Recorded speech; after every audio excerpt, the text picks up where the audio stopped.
This episode is brought to you by your local binman. He's a hard-working chap, isn't he? Waking up at 5 a.m, like a champ. Yes. Welcome on in. We're glad to have you come. This is Fear of Anything. We're actually sponsored by Binman. Yeah, binman. I was going to say, do you mean in honour of or by? None of us work in that profession. Are they not paying us? Oh, man. That free ad. Oh, man. Okay, guys, what do we do here then? What do we do? I don't know. You can tell we rehearse this, don't we? Okay, we do films, games, music, tech, whatever we really fancy talking about. Yeah. If you have any suggestions for topics you'd like us to talk about in the future, please comment below. We'll think about maybe perhaps doing it. If we Comment below if you're listening to us on YouTube. Obviously, if you're listening to us via podcast, you won't be able to do that. You can always email us, but the details of that will be coming up at the end. And they're also in the description anyway, so there we go. Yeah. Some people might not see us on YouTube at all. So, Paps, how are you doing today? I'm well, thank you. Yes, thank you for asking. Not so bad. So, no aches and pains? No, I've got no aches and pains, thank you. That's good to know. Yeah. Devon, how are you feeling? Yeah, I'm good, man. It's alright, isn't it? I hope so, yeah. Yeah, it is. It's all good.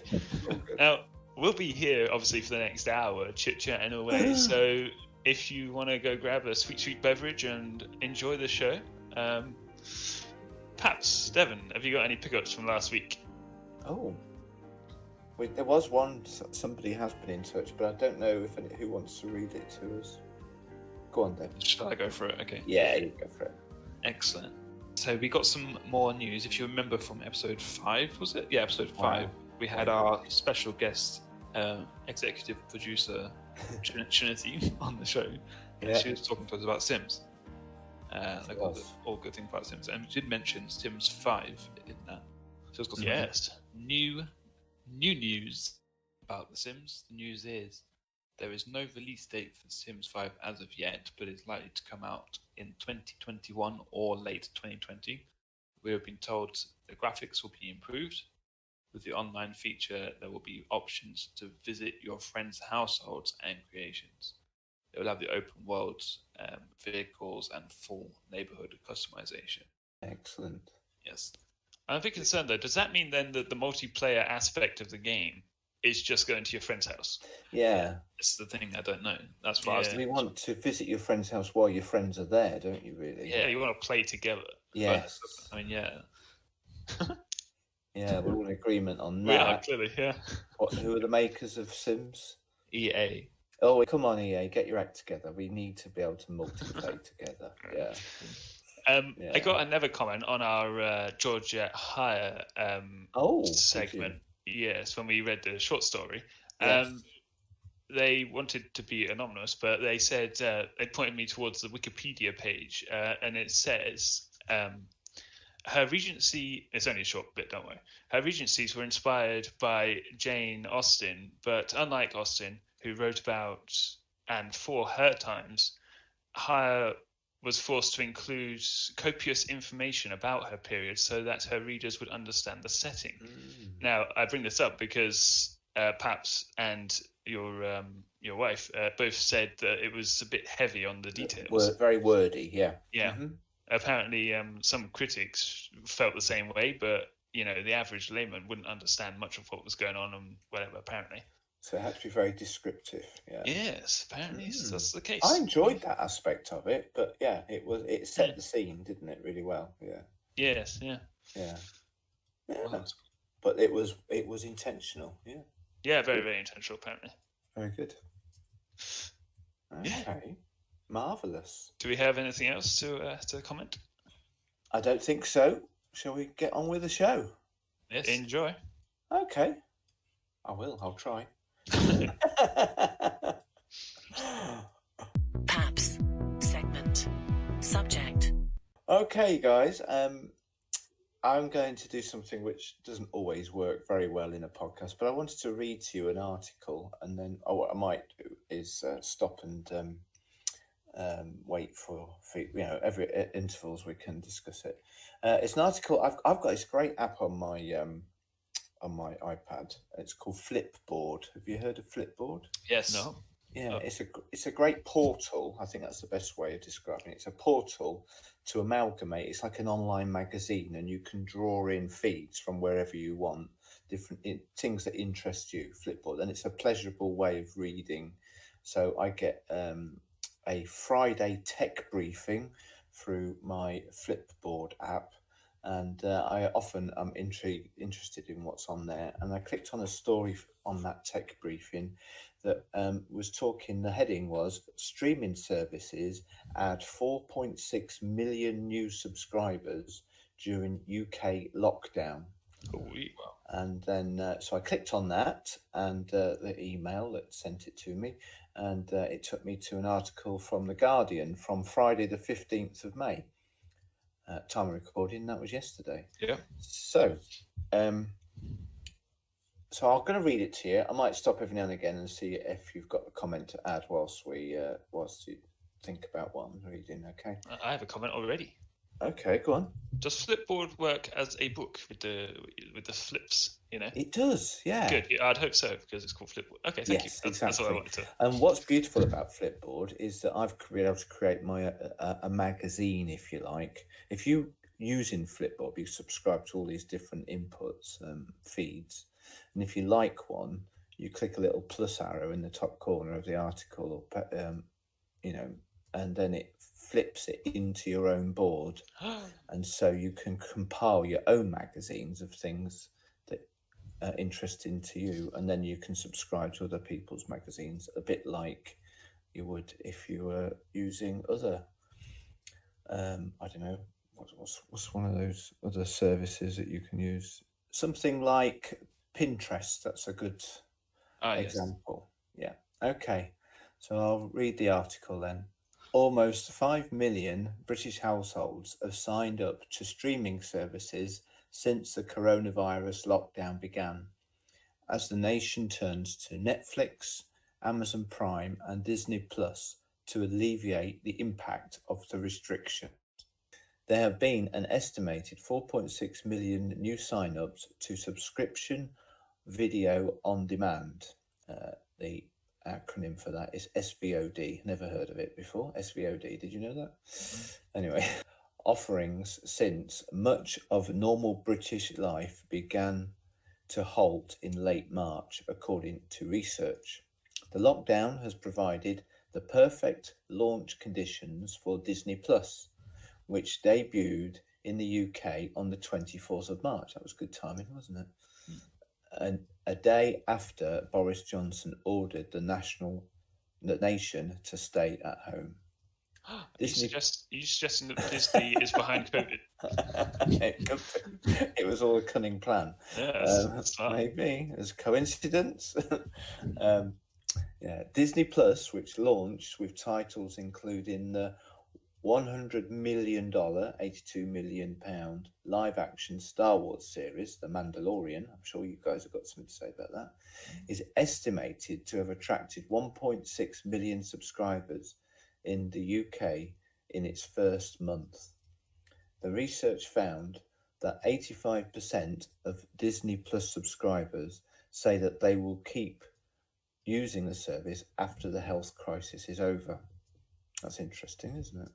Mm-hmm. Do you want to comment on Mandalorian or anything like that? Anybody seen any of that yet? Yes. You have? Oh, wow. Yes. Me and my wife took out a week's free trial on Very good. Disney Plus.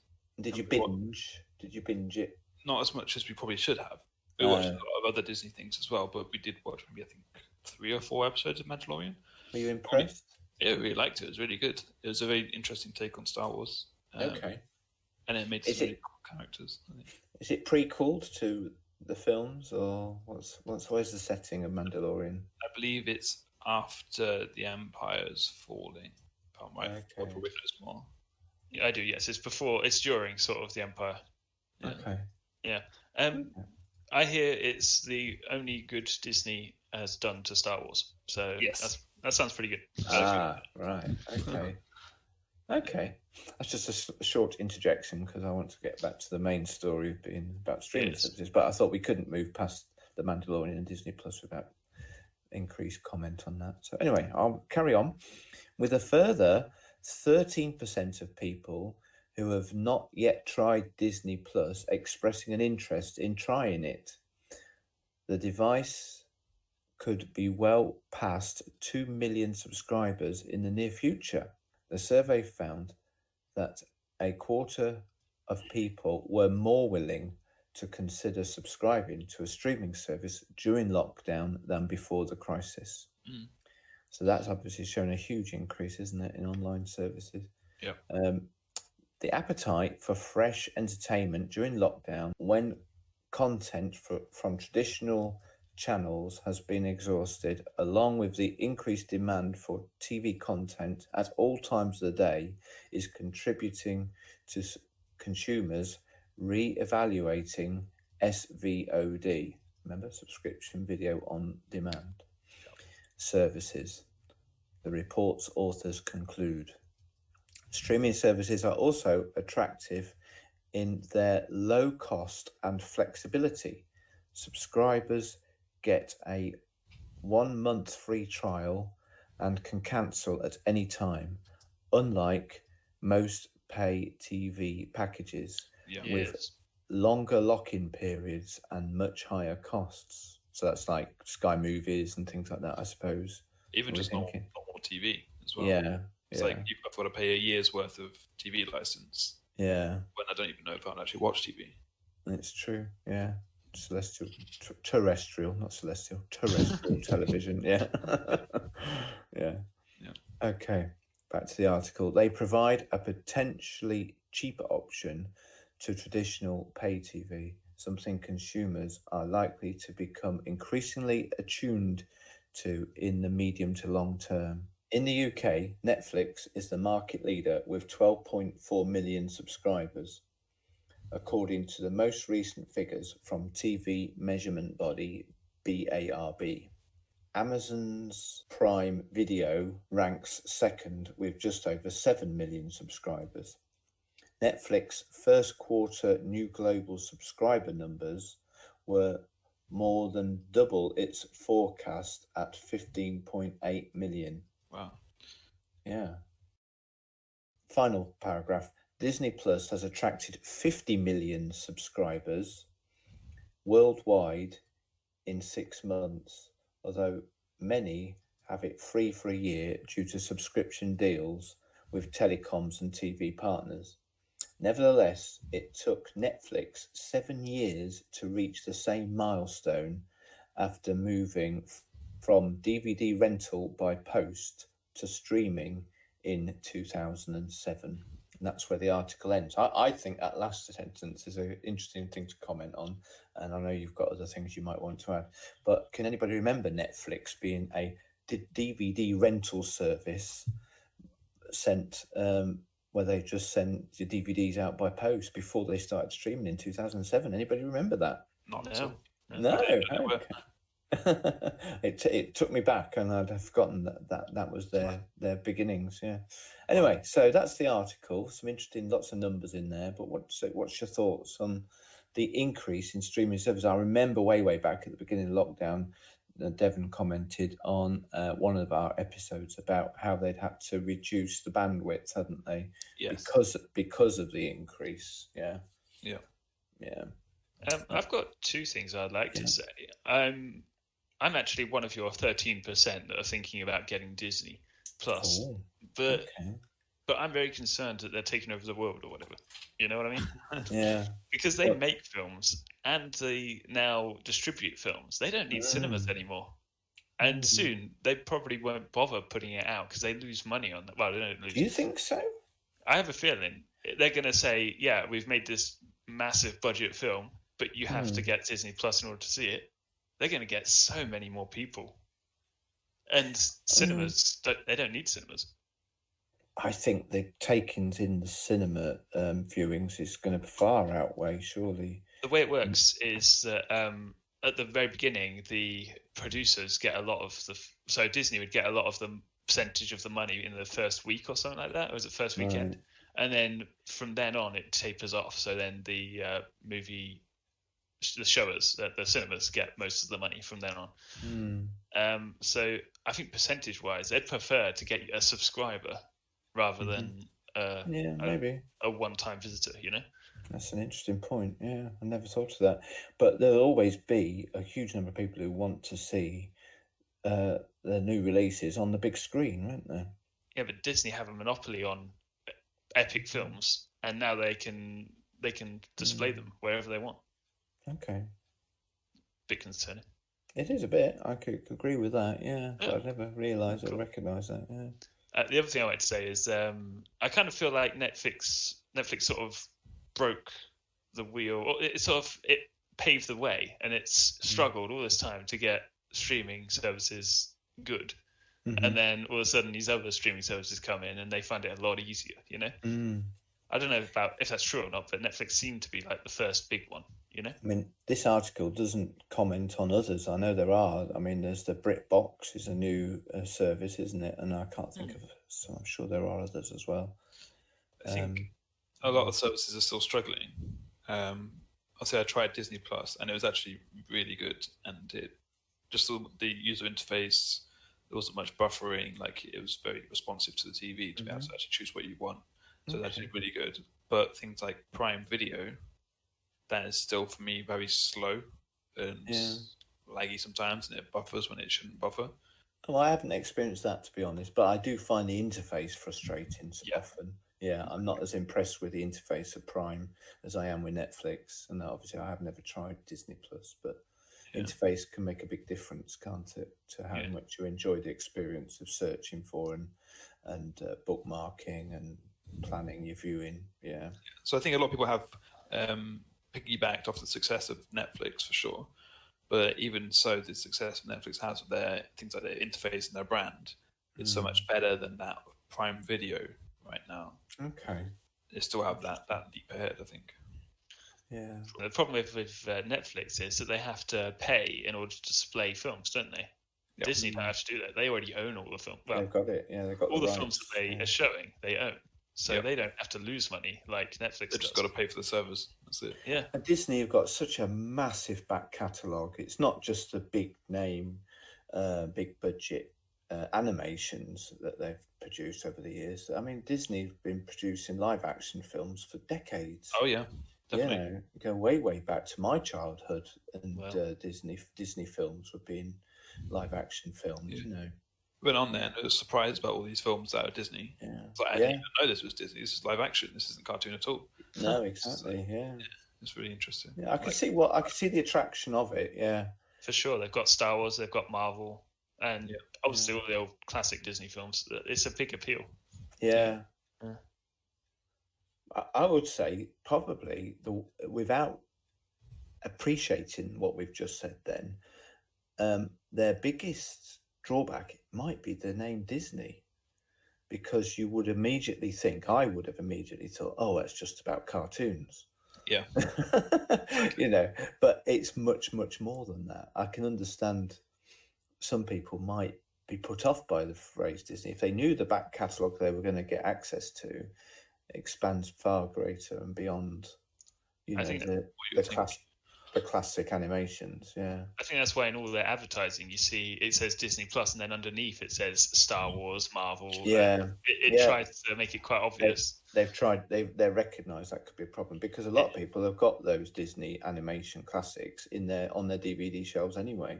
Yeah. You know, so why would you pay for a streaming service just to watch those? You know, so they have to emphasize the fact that it's much more than that. Yeah. Still, I find it hard to see a future where they're not on top. Yeah, to be honest, they are catching up. Netflix, by the looks of it, they won't be long before they're right up there. The quality of the film, per video per film is a lot higher on Disney Plus, I think, than on Netflix or on Prime Video.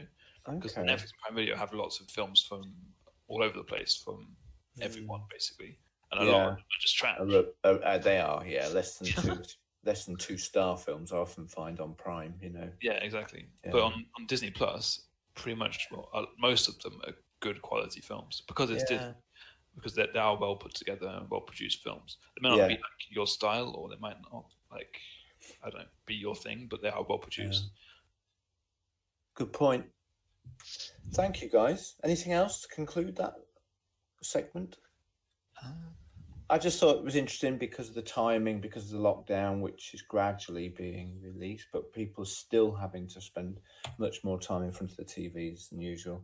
And obviously the cinemas are all closed and they're not likely to open for a while. This has been an interesting, not all of industry, if you like, commerce is faltering. There are pockets of improved. Do you think this will be the death of cinemas? I hope not. I don't think it will, no. Not just what I've talked about there, but also they were struggling before the lockdown. Now they're closed for months on end. They can't make money. I see. Do you mean the virus being the death of cinema or the? Well, a bit of both, really. Yeah, I think it depends on your independent, smaller cinema house or your big conglomerates. I think the conglomerates, if they've furloughed their employees, will be back to normal, I think, as soon as they can. Yeah, but furlough doesn't make up rent, does it? No, but they've invested so much, haven't they, in their infrastructure, I'm sure. Certainly speaking for myself, how big Cineworld is down the road from you, it's not long since built, that's still going to open, I'm sure. And they can't afford to knock that down and make something else there. Yeah, fair enough. Let's hope not, anyway, because I've got a subscription there that I'm waiting to pick up on. My unlimited, yeah. Anyway, thank you, gentlemen. Thank you. Let's move on, shall we? Forwards. Segment. Subject. Okay.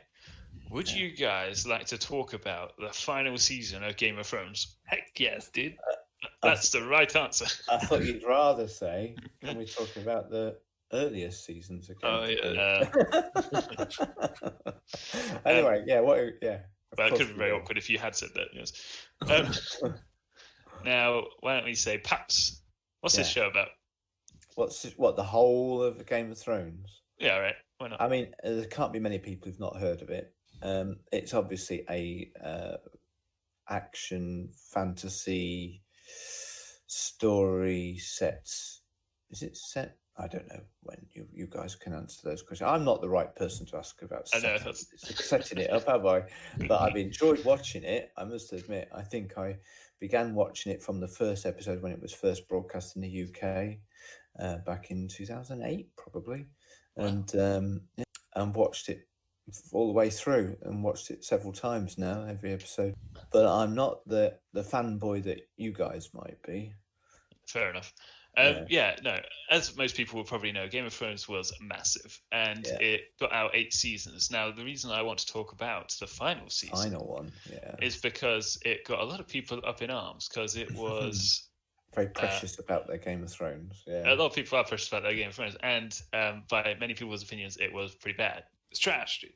Okay, I think that's being harsh. It's really not, dude. So go on then. I wanted to ask, what was your guys' favorite character, and how did you feel about their end? My favorite was Tywin Lannister, and I do not feel good about how he died. That was before the final season, though, wasn't it? It was, yeah. It was part of the books, even. It's in the books. What, on the toilet? Yeah. Yeah. Oh, I think that was quite... Go on. He's objectively a lot smarter than Tyrion, and I think Tyrion was put in a position where he killed him, and I think it was just... Oh, you think I'm not going to say it was dumb, but still, I don't think it was dumb. But I'm just disappointed because Tywin was such a powerful character in the Game of Thrones. That's fair enough. Mm-hmm. We should probably say this is quite a brutal TV show for anyone who hasn't seen it. You probably don't want to watch it if you have sensitive senses. Anyway, Paps, did you have a favourite character?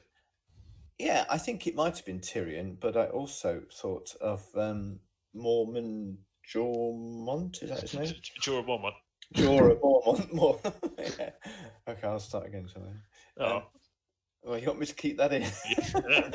Yeah. Mormon Jormont, yeah.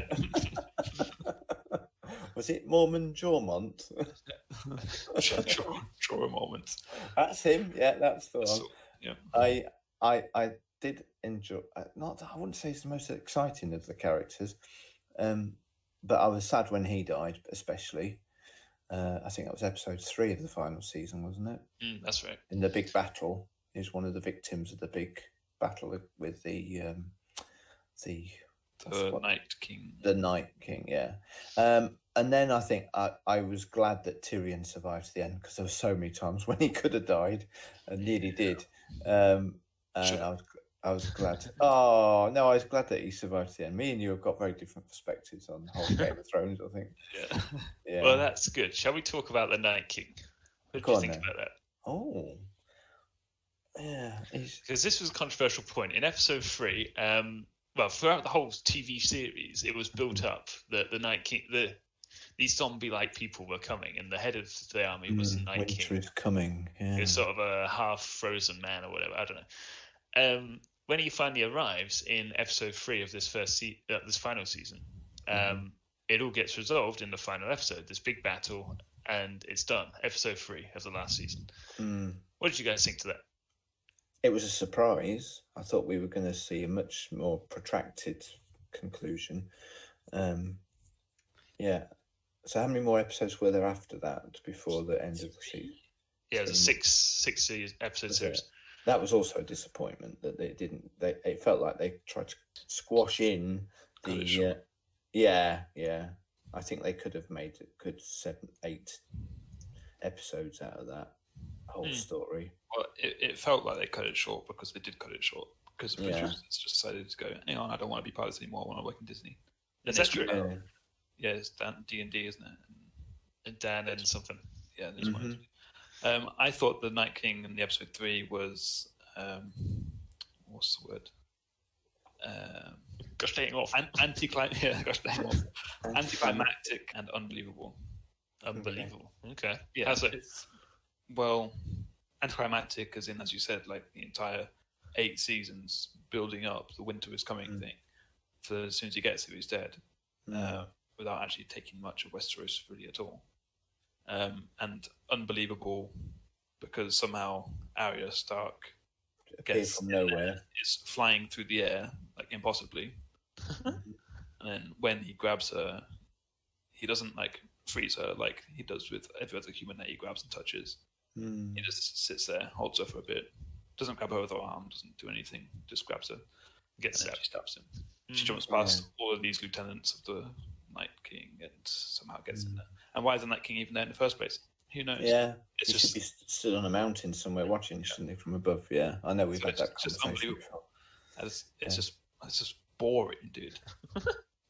Yeah, maybe you should have compiled a list of your top 6 disappointments with the final season. That would be where would that be? High up? I'd say maybe like 4. Really? Oh, really? Oh. Yeah. Yes, my problems with the Night King was that the symbol, they kept on scrawling a symbol everywhere, and everyone looked at it like, what does this mean? And there was no conclusion to that. No conclusion at all. Yeah. If you remove them from the show, it doesn't change the ending at all. No, that's true. I mean, it doesn't matter. The point of the what's the correct phrase for them? The Night's King, what they're called? Bad guys. Whites. White, yeah. White Walkers. The problem with them is that, the reason for them being in the show is because it was meant to unite the rest of the humans as one force, and that was the kind of contrivance of bringing Cersei and Jon Snow together. But it didn't happen, I know. But that was the whole. They were meant to unite together to save the world, weren't they? Yeah, but it turns out they didn't need to anyway. No, and they didn't anyway. Exactly. No, exactly. Yeah, that was a whole episode of trying to make that happen, wasn't it? And as you say, it didn't happen. And it was another point where Tyrion might have died and didn't. But yeah. Now you mentioned Arya, the whole faceless men thing. Yeah, that didn't really go anywhere. Was it? Again. Yeah. Only used once. Yeah. She spent several series trying to get to somewhere where she could learn to be a faceless man and learning how to be a faceless man. She comes back. She kills like a couple of dudes. That's it. Yeah. She did kill more than doesn't one, even didn't use she? it to sneak past the lieutenants, the White Walkers. No. Why? Like, she could have actually used it to make something more believable. Yeah, rather than appearing out. Exactly. Yeah. The writers are just so lazy with these last seasons. Now they didn't have George R. R. Martin to piggyback off of and get all the good ideas from. Yeah, so she's probably explained that's the case, isn't it? That would have been much better if she'd pretended to be a White Walker. They actually used what she was building the entire season, entire series of learning how to do to actually end the big bad guys. That would actually add some kind of meaning to it. But it's like, oh no, she appears out of nowhere and stabs him. It's like, okay, great. Wow. Yeah. It's interesting to hear these comments because they're valid. They are valid. But I remember when I was recording season 8, as it was being broadcast in the UK for the first time, I would also record the Thronecast, like fan show, you know.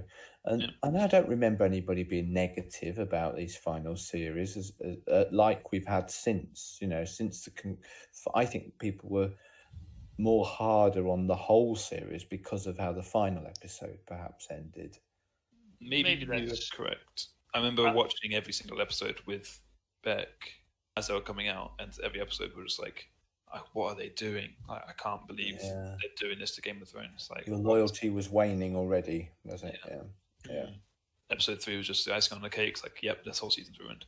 I think my biggest problem with the finale, if I can skip ahead, is why the way they ended it. A lot of people presumed that they were going to end the Game of Thrones by destroying monarchy and bringing in democracy or something else, a different system. In the end, it's exactly the same. Game of Thrones did not end. No. If you know what I mean. The game continues. But is anybody else contending for the throne now? Well, everyone can contend whenever they want. I mean, Bran's going to die at some point. Yeah, but everybody liked Bran, the most boring character in the whole show. The one that no one likes, Yeah. The entire time on a slip. And he gets the throne. Well, not that the throne exists anymore anyway. Yeah. The throne's gone anyway, so... It's just stupid, man. It's just stupid. Like, I'd much rather like Jon Snow be king, as much as I dislike Jon Snow as well. Yeah. I feel like it's boring, and it's he's just Look, like the classic hero guy who never dies.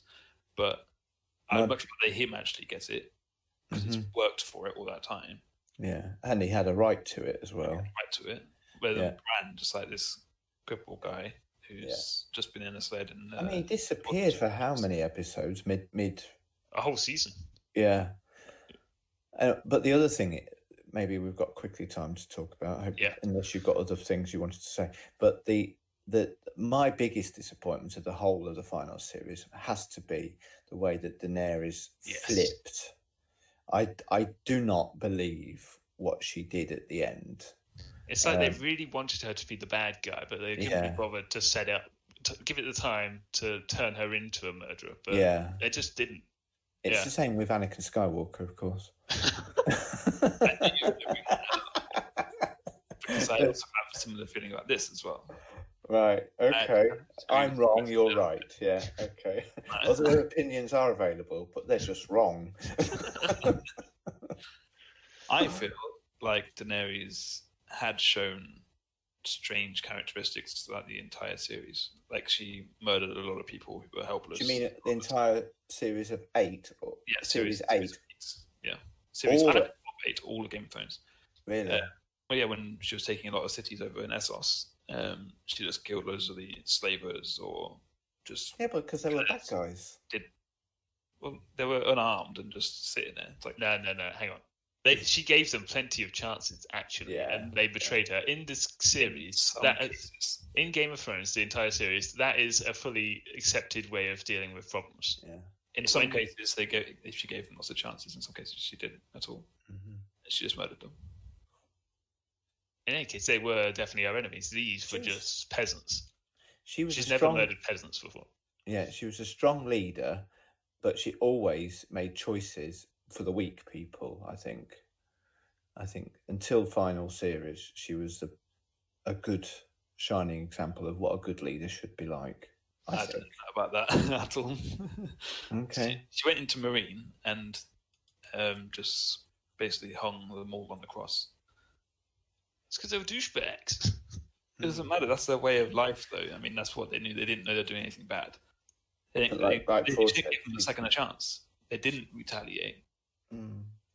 Oh, I don't know. Anyway, Right. Well, that's going to wrap up this segment.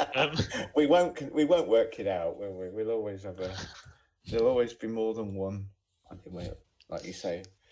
My main thing is that if you look back, you'll always see her coming up with lots of ideas. Or maybe I should grab my dragon and go and burn them all. But there's always someone to be there to be like reining her in, like Tyrion or like what was her boyfriend called? Jorah Mormont or the other guy. The good-looking boyfriend, who disappeared at the end. Whatever happened to him? He had to stay in Essos for some reason. Essos to look after the cities or something like that. Yeah. But there's always someone there to rein her in.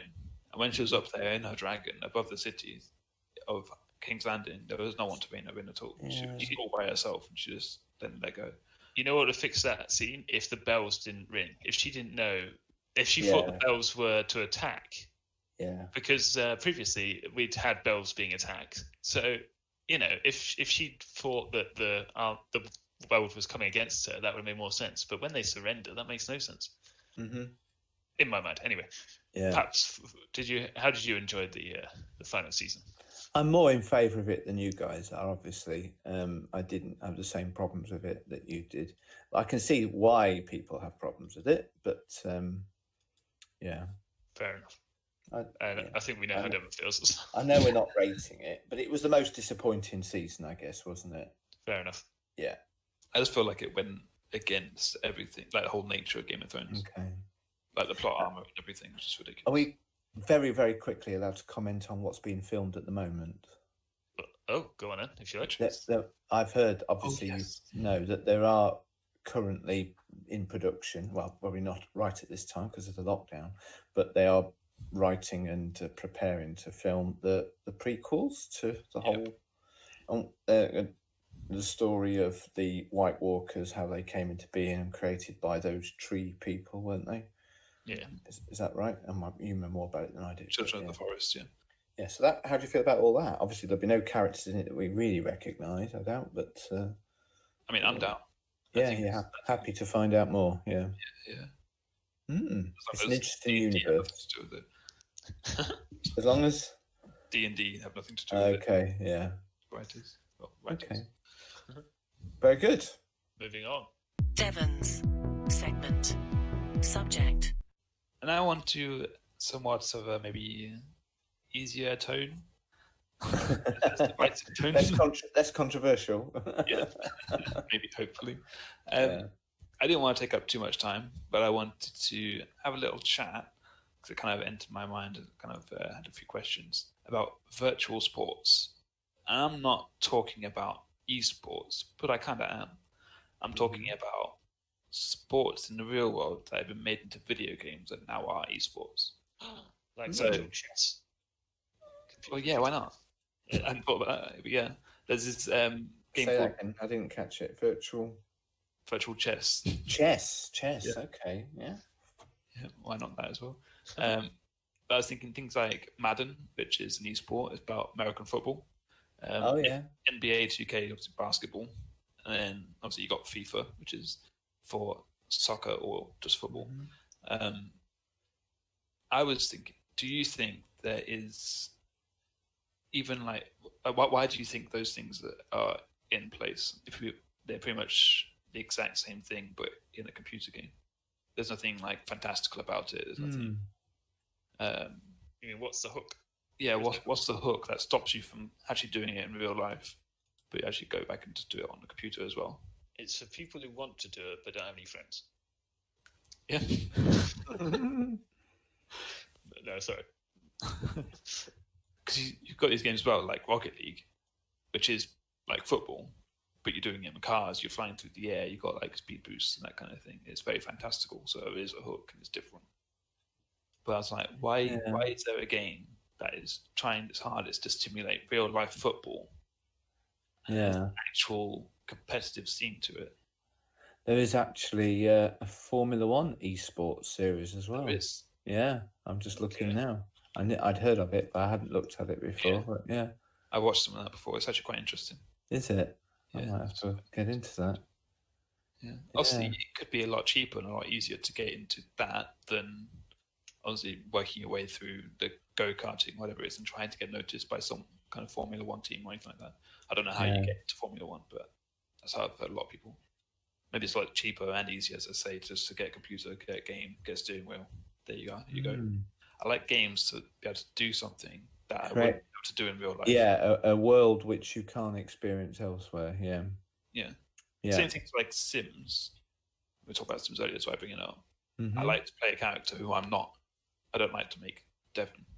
I like to make someone else and do something that I don't do, like, I don't know, be a criminal or something like that. I just want to do something that I can't do in real life. Right. On a video game. Well, so I might as well do it. Bad, Thanks, man. I don't know. I wonder if you guys have any thoughts. Yeah. Do you I think there's room.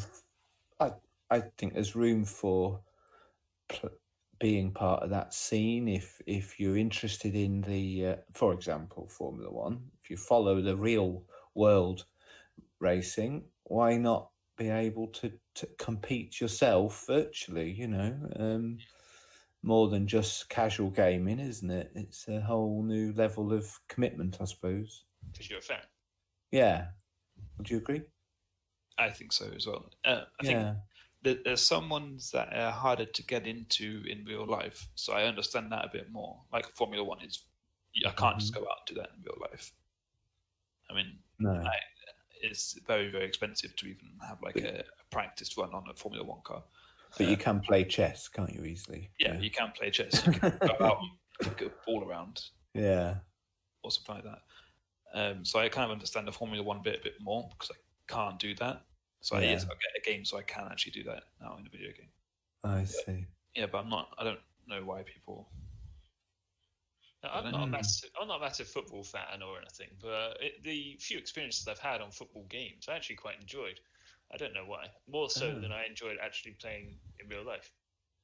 Okay. Yeah. I don't have anything to say about that apart from what I just said. I'm not a fan of watching, or virtually playing football at all. So I can't see that. I hate the control systems of football games. But anyway, perhaps if I tried them a bit more patiently, I might do better. But I kind of know what you mean for it because I think we had it at youth group a couple times, and we played it then, and I don't know. I guess it was more fun than we've ever experienced really playing it in real life or watching it. Also, didn't we have a demo for basketball? Yes, we used to play that over and over as well. We did, yeah. I quite liked basketball, but I guess the game, controlling structure is the same, isn't it, for basketball as football? Yeah, I think so. Where you select players and pass and stuff like that. Yeah, you know what I'm going to say. It's more strategic, I think, for the solo player. If you're playing in real life, you're a cog in a machine and you do as you're told most of the time. Whereas if you're playing the game, it's more you're the one calling the shots because you're playing every character. You know what I'm saying? So I think it's two different experiences. I think that's a good point, actually. Oh, well, thank you. Because it is very different. You're flicking through the different characters on the field, or players on the field, and being able to control everyone. Okay, I know this guy's here, I know this guy's there, because I put them there, because that's part of my design of what strategy that I'm coming up with personally right now. Whereas, as you say, in real life, it's just, I am here, we're going over this strategy that I talked about hours and hours ago in the locker room or whatever it is. And I have no communication really with other people on the field. I also wanted to say that these games might have a place as well, because I saw that there was this guy who had no arms, but he's playing Madden, and he's like really good. What is Madden? Madden's American football. On computer, and it's quite a big esports team to it, actually. Wow, is he competitive? Can he? I think so. Wow, that's impressive. Yeah, so he plays with his feet. Yeah, he plays with his feet. Yeah, wow. It's really interesting. It's like, he can't go out and play in real life American football, so that the game Madden to him is all that you can do in terms of American football. And maybe I was thinking like maybe that what I think, I guess I can just go out and do because I don't know, it's a bit boring. Like I don't need a video game for this because I can do it in real life. It's not the same for everybody, obviously. Well, you're bringing it home, making it real. Yeah. I don't like it. No. Interesting. Yeah. No, that's a good point. Yeah. Yeah. Wow. I don't have too much else to say. I said it was going to be short. Okay. No, it's good, interesting ideas and thoughts about that because I'm not giving it anything great consideration. That's probably why I haven't got a lot to say about it, but never thought the validity of virtual sports in quite the same way as you have there. Yeah. When just regarding like esports or anything like that, when you play a game, do you play it as close to yourself as possible, or do you play it to kind of just have a brand new world and new character and something that you really can't do in real life or can't be? I'm not quite sure what you mean. So, like, say if you're playing a role-playing game or any game that's got like a character creation, do you make a person that looks like yourself? And try to play Yeah, I that do. character as Yeah, I yourself? try to. Often I will. Yeah. Yeah. And also, if I'm playing a driving game, I really only like to play it from the driver's perspective view. Yeah. I want to see and feel what the driver can see, and I don't like top-down view, third-person perspectives. Yeah. You Yeah. actually changed my mind on this. Oh. Did I? Yeah. Oh. It's when I was quite a lot younger, like me and Ford just Yeah. play like top-down view, so you can see. Yeah. The car. Yeah. It felt a bit easier that way. Oh, it is easier. Yeah, I'd agree with that. You can position the car more easily. But I remember Yeah. hearing you talking about being like in the actual cockpit view. Yeah. And it's a lot more immersive. So I Yeah. tried it and I was like, actually, I like this a lot more. And I started playing like that. It adds another level of difficulty to it, and I enjoy it more. Yeah. And I guess in that case, it is hard to do it in real life. So maybe that's why I do enjoy the inside the pilot seat, Yeah. the driver's seat. But if you're playing a shooter, do you prefer third-person perspective or first person, I think. First person, yeah. Yeah. It just feels like you're aiming properly that way. Yeah. Yeah, because you can only see what the character can see, can't you? So I know if I've played PUBG, if you play it in third-person perspective, you get an advantage of being able to see over things and around things that you wouldn't really be able to see in that real situation. Yeah. Exactly. Yeah. Yeah. Yeah. Oh, yeah. Well, that's me. Thank you very much. And now it's time for Random Chatting. Okay, we're moving on to our random chat of the evening. We went for a film last time. A recommendation from one of our listeners said "Butterfly on a Wheel" or "Shattered" as the alternative title. Yes, yeah, that's a good point to mention that the name goes by two different names, doesn't it? Yeah. Yes, we've been promising to watch this for 2 weeks now. So if you haven't actually watched it, it's your own fault. It's your own fault. We're going to talk spoilers. Well, I guess you could skip on if you want to, but there you go. What do you guys think? I quite liked it. Yeah. There we are. I quite liked it. We come back with that a lot, don't we? Hitchhiker's quote. Yeah. Go on, you go first, Devon. Yeah, I think it was really good. Obviously, we started listening to it because it was recommended to us. Was it a film contrivance? Oh no, Yes. it's A character trope. character trope. Yeah. Yeah. So I was obviously always had that in my mind. We knew in a way that did spoil it a little bit because we knew that somebody wasn't what we thought they were. The twist, yeah. Yeah, we were looking to see who that was going to be, weren't we? And I did guess quite a lot of it before it revealed itself, but it didn't spoil that at all to my wife who was watching it. No. Okay. But yeah, it's still, when it was revealed, it was actually really interesting, and it was really good how they did it all. There was Go on. I'd like to point out something to that effect. You talked about the spoiler aspect, that we knew that someone wasn't who it was going to be. There's actually a thing called the spoiler paradox, it actually turns out people enjoy things a lot more when they know how it's going to end, or how Yeah. it gives them the expectation of knowing what's coming. Actually Mhm. helps, weirdly enough. That's why we rewatch things a lot of the time, because we know how it's coming, and the expectation Well- is actually more pleasant than the surprise. Because after I'd watched it, because I'd paid 99p for it anyway, I thought I'm going to go back and start watching it again, because I want to see how the characters are acting with each other and interacting with each other, knowing what I know about them now, having watched the end of the film. I don't know if we're allowed to say more than that, because No, come on. Spoiler alert. Let's spoil it. So it's all about. Before we do that, do you want to comment on the name, why it gets the name, and what I wonder why it's got two names? I think I know, but where the butterfly on a wheel comes from? Did either of you look that up? No, I didn't. Oh right, okay. I can tell you, shall I? It's from a book, I assume. Yeah, but the phrase, I've written it down. Oh yeah, the title is taken from the phrase "Who breaks a butterfly upon a wheel," meaning taking massive effort in achieving something minor. Right. So basically, and it's a quotation or from Alexander Pope's epistle to Dr.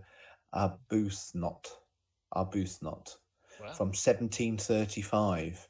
So in other words, if you've got a butterfly that you wanted to kill, you stick it on the wheel, and like a cartwheel, you could just squish it with your hand or your foot, couldn't you? Or you could kill it by putting it or running over it with a cartwheel or something, you know.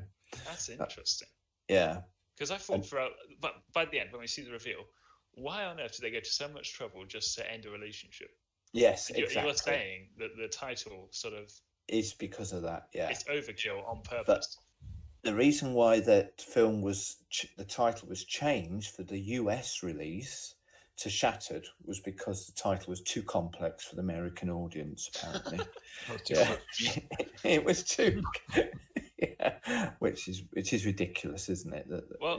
If we can understand that, I'm sure our American brothers and sisters can also understand the meaning of the title "Butterfly Upon a Wheel." My understanding of the title was very different. Well, a bit different. So I assumed she was the butterfly going round and round, being crushed over and over, and then by the end, she was the wheel crushing the husband over and over throughout the. That's a good point. Good. Well, yeah. It's like a role reversal. That's what I thought it meant. Yeah, but the phrase is a real phrase, and it's been used in music as well to mean taking a massive effort to achieve something minor. Oh, hang on. We need to explain the plot. Yeah, but I said all that about the name because before I wanted to mention the plot. So the plot is that a couple seeming very happily married, suddenly have their world devastated by what's his name? Pierce Brosnan. Yeah, Pierce Brosnan, not by James Bond, by the Pierce Brosnan character, who appears to be a psychotic manipulator. He says at one point, "I'm now your god for 24 hours, and you can do everything I say," because he's taken hostage this couple's daughter, young child. Supposedly, yeah. And so they go through a series of challenges, including paying for a meal in a restaurant when they've got no cash, taking all their money out the bank beforehand, so that's why they got no cash, and then he burns it and throws it away, or delivering a document that could ruin his career to another office, various other things as well. We should probably mention it's a 15. Kill somebody. It does hint at being darker than it actually goes. So it threatens stuff. So I'd call it an 18, to be honest, because it makes your mind go there. You know what I mean? Yeah. But there you go. As you were. But in 2007, when it came out, I think, I think the 15 certificate is very valid. I think, but anyway, But basically, the character trope of is that what you phrased?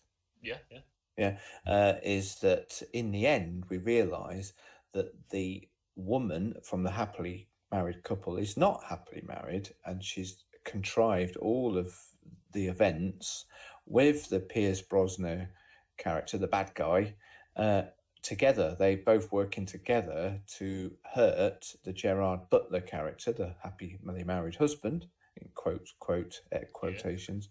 And it's just really a get your own back story. Because he'd been sleeping with Pierce Brosnan's wife. That's right. So the two victims are A, the bad guy, and B, the good guy's wife, who's a good lady. And so they've contrived a whole series of events. I spent a lot of this film thinking, where is this going? But it really brought it all together in the last 15 minutes. It did. The last 15 minutes were quite exciting, yeah. So I guess that's how you're meant to feel, but it's like, okay, now they've got another task and they've completed it. Where's this going?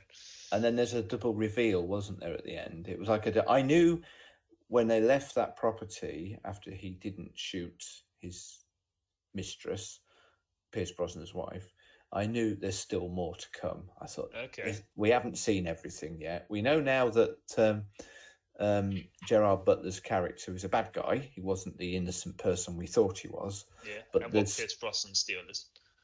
Yeah, we knew that. We knew why he was the, forlorn husband who knew his wife was having an affair. Yeah. So it was a revenge thing. But I thought there's still more here. We haven't finished here. When he went for the cigarette in the glove compartment and he lied to his wife as they drove away, I thought there's more here than we haven't seen yet. So, yeah. And that bit was the fact that she was the orchestrator of it all. The pretty innocent blonde lady was the orchestrator of the whole story. I think at that point I clocked on to the fact that was the case. But a lot of the film, she was pretty good. But there was like one scene, very quick part, that she seemed very wooden. And I was like, is that bad acting or is that a reveal? A slight peek under the curtain that actually she's acting. What was that? What scene? There's a particular line. I can't remember the line now. Oof. Was it when she was in the kitchen with her friend and her friend says, "You've got a wonderful husband"? No, that's a good point. Yeah. Yeah, she kind of looks over and he looks and but not so sure. we do notice, like, it was kind of revealed a little bit when they were by the car. Yeah. And they're having a fight, and she mentioned a time, like a place, I think. Yeah. It's just like back then. And he basically reacts quite viciously against it. Yeah. Like, I knew you were going to bring that up, kind of thing. And an so occasion we know something happened at this place. Like, I guess that he had an affair. Yeah. So we knew something was off in a relationship.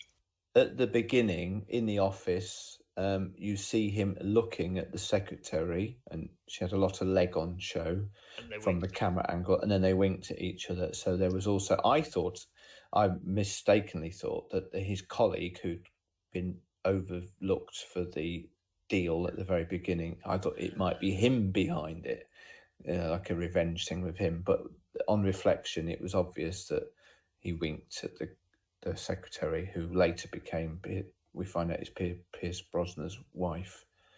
So it was a love quadrangle, really, wasn't it? Yeah. That's why that they show like hints of what's actually happening throughout the film. So it's not just like, they keep it in dark until they can finally reveal something. It's like they hint it, and if you're looking close enough and you're paying too much attention, you can piece things together a little bit before you can reveal it. I like when films do that. Yeah, makes you think, makes you work for it, doesn't it?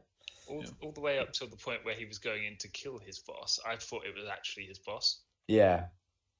I thought the reveal was, haha, no, I've got you because I'm trying to ruin you because you're too good at your job. I don't like this. But no, it wasn't that. So do you value your boss's life over your daughter's life? Yeah. Yeah. I thought it was that Pierce Brosnan's character had been hurt in some kind of advertising deal.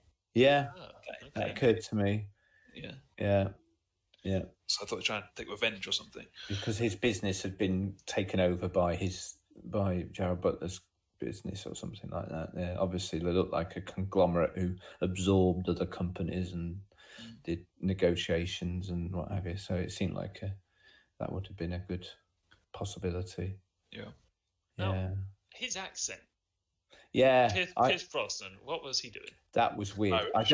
I thought he was trying to be Irish. Yeah, which He is also Irish.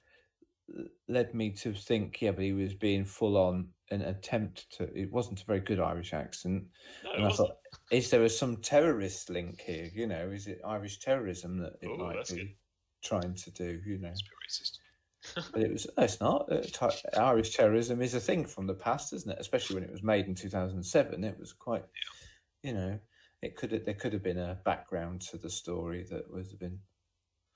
Yeah. I was blown away by his accent, especially since he is Irish. It was weird. It was weird. Yeah. Wow. Not the best. Anything else you want to say? Good film. There was a couple of continuity errors. I mean, when he crashed the car on top of the thing, crashed the car into the wall, and in the park, multi-story car park on the top floor, and then later there's not any dents at all in the car. Yes, I noticed that. Yeah, nothing, no damage whatsoever. The mirror between them, the rear view mirror, had fell down and was hanging, and then the next scene it was popping it up. Well, we see him adjusting it, but I didn't know he was refixing it. I thought I saw him like grabbing it and trying to fix it back in again, but maybe, but yeah.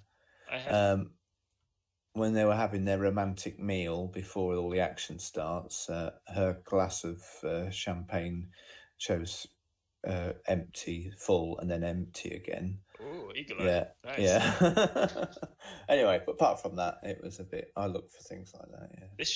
This film was not at all like I was expecting. I was expecting a rom-com. Yeah. I was blown out of the water with what was going on. I was like, "What is Well, this?" yeah. Did you watch it on your own or with your wives? No, on my own. with my wife. I watched it with my wife. Yeah. Yeah, she enjoyed it quite a lot. We both enjoyed it a lot. She was a bit frightened by it, but we both enjoyed it a lot. Yeah. Yeah. So, how many 1,000 IQ spouse rages out of 10? 1,000 IQ spouse rages. Would you give it? Oh, I'm gonna have to go for maybe like an 8. Ooh, that's pretty good. Yeah, I enjoyed it quite a lot. Yeah, I'd watch it again. I'd go for 7.5. I think a bit less. But what lessons can we learn from it, guys? What would you say? Don't cheat. Remain loyal to your wives. Yes, it's not worth the trouble. Yeah. Amazing. Yeah. I don't know why. His wife was just as better looking even than the secretary. I don't even understand. Yeah. Well, you don't just cheat because of looks, do you? Don't you? No, people cheat for all sorts of reasons. No, they shouldn't. Yeah. If their wives, often because their actual spouses aren't making them happy, aren't being good. Seemed perfectly pleasant to me. I don't know. And this is our first bit of spiritual content in this chat. If you, look after your spouse, and your spouse will look after you. I don't know if that counts as spiritual, but all right. Well, it's good advice, and it's good, likely to be true. Yeah. I'd say I'd give it 700 IQ spouse rages out of 10.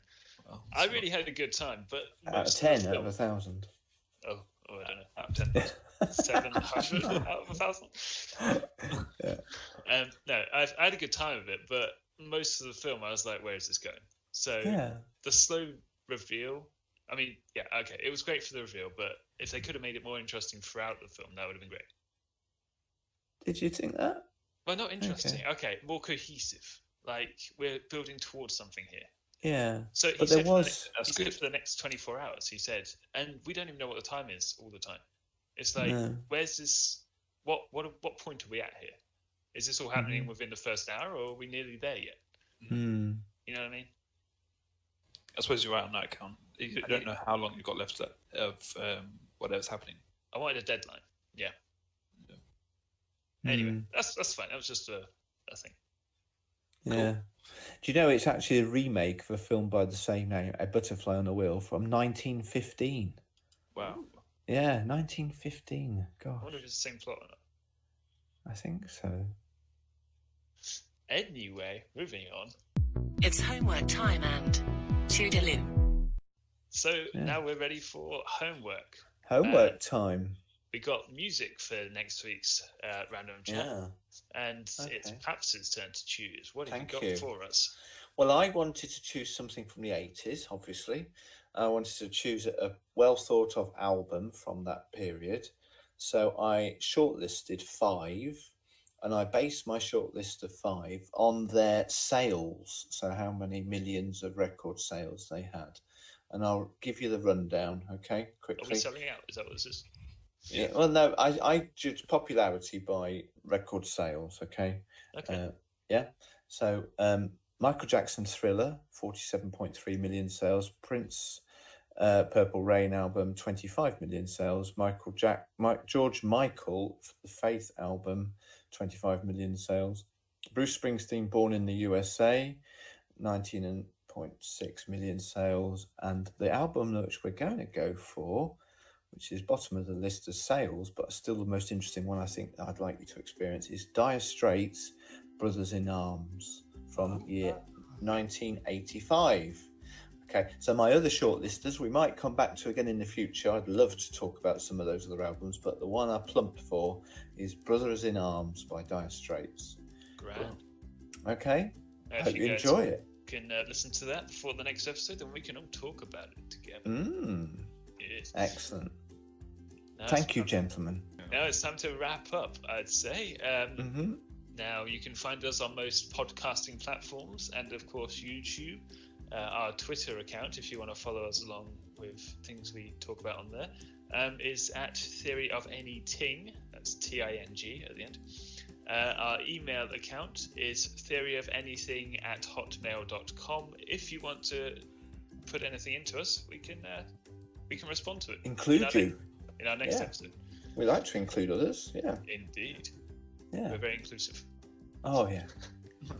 Look forward to it. Excellent. Right. All there is to say is goodbye. Thank you, gentlemen. Until the next time we meet around the microphone. God bless and goodbye. Bye. Bye.